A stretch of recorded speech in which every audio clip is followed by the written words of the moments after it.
Alhamdulillah, tuan-tuan, puan-puan, pada jemaah yang dirahmati Allah Subhanahu wa taala. Syukur kita kepada Allah Subhanahu wa taala yang telah menghadirkan kita pada pagi ini di tempat yang mulia, tempat yang mana yang disukai oleh Allah Subhanahu wa taala, Rabb kita yang memelihara kita. Dialah yang mana yang telah melahirkan kita, yang menjadikan kita.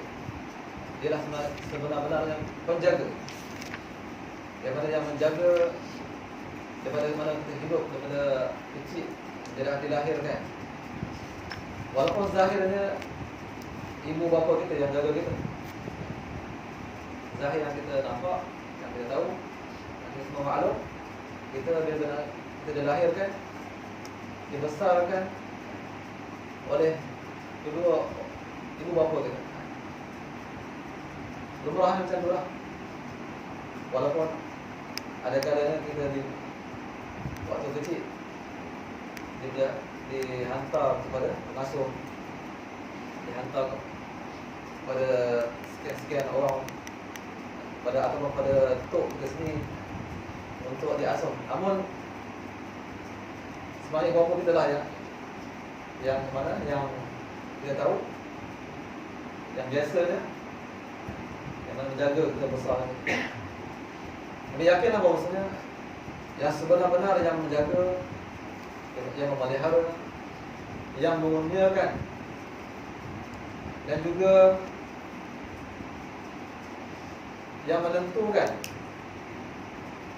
7 hala kehidupan kita, mana kita akan pergi, kita akan sampai, mana tempat kita, nasib kita yang mana yang akan kita dapat. Kita akan mendapat bahagian kita pada baik atau buruk, semuanya ditentukan oleh Allah Subhanahu wa taala.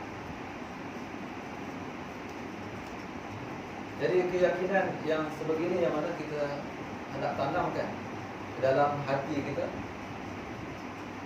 bukan setakat kita yang ada dalam masjid ini, tapi seluruh umat manusia yang mana yang mengakui bahawasanya dia adalah orang yang beriman kepada Allah Subhanahu wa taala, yang mengakui bahawasanya dia adalah hamba Allah, yang mana beriman dengan Allah dan Rasul yang mana yang telah diutuskan kepada dia, itu Nabi SAW sebagai Nabi yang terakhir untuk kita semua, untuk umat yang terakhir. Mana umat yang terakhir ini adalah umat yang spesial, umat yang istimewa.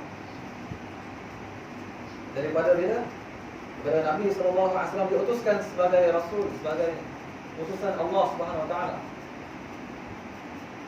hinggalah Nabi SAW diwafatkan dalam keadaan yang mana yang begitu sedih, yang begitu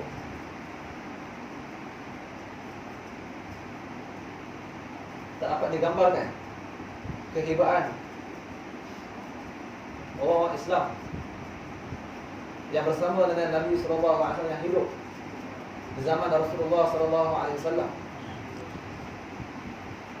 di mana mereka memperjuangkan agama Allah Subhanahu wa taala dengan jerih dan pulihnya, mengembalikan tenaga dalam bersama-sama untuk meninggikan kalimah Allah Subhanahu wa taala di muka bumi, di mana mereka menghadapi situasi yang begitu sekali sedih, begitu menyayat hati, bukan disebabkan Nabi SAW wafat dalam keadaan yang sadis atau yang dibunuh orang, bukan. Tapi disebabkan apa? Disebabkan kecintaan, disebabkan begitu mahabbahnya, begitu sayangnya para sahabat, orang-orang Islam yang hidup di zaman Rasulullah SAW, bersama dengan junjungan besar Nabi Muhammad SAW, yang telah menerapkan nilai-nilai dan siri kehidupan yang yang mana dapat mengubah, yang mana dapat memperbaiki kehidupan ataupun corak pemikiran dan juga moral sesuatu masyarakat yang mana yang dah rosak. Inilah maksud sebenarnya yang mana Nabi, dan juga bukan setakat Nabi SAW meninggal sahaja, bahkan seluruh Nabi-Nabi macam diutuskan untuk memperbaiki keadaan sesuatu kaum, satu umat. Namun Nabi SAW yang mana diutuskan pada zaman baginda, yang mana dah baru 1400 tahun, lebih 1400 tahun, 1000 hijrah. Kita kira sekarang 1442 lah, lebih kurang 1400 tahun lebih. Rasulullah SAW yang mana yang kita cintai, yang mana kita akui, dia lah Rasul utusan Allah, utusan yang terakhir, Habibullah, merupakan kekasih Allah Subhanahu Wa Taala. Di mana orang manusia yang mana hidup sezaman Nabi SAW telah mengakui betapa mulia dan betapa indahnya kehidupan dan juga budi pekerti Rasulullah SAW. Sebagaimana yang saya sebutkan tadi, yang mana Rasulullah SAW diutuskan atas tujuan atau matlamat untuk memperbaiki keadaan umat, yang mana yang dia diutuskan sewaktu di masa tersebut atau dalam kelompok manusia tersebut. Begitulah Nabi SAW yang mana diutuskan pada 1400 tahun dahulu atas maksud yang sama, di mana perubahan yang berlaku pada masyarakat jahiliyah. Kita ada orang Arab jahiliyah pada zaman Nabi SAW, sebagaimana Nabi diutuskan kaum Quraisy yang merupakan keturunan Nabi SAW. Mereka ini sebenarnya asalnya keturunan yang mulia, daripada keturunan para keturunan Anbiya, Nabi Ibrahim AS. Yang mana Nabi Ibrahim AS dia ada anak daripada isteri yang kedua dia, dari Hajar, yang mana lahir daripada Sayyidina Hajar ialah Nabi Ismail AS.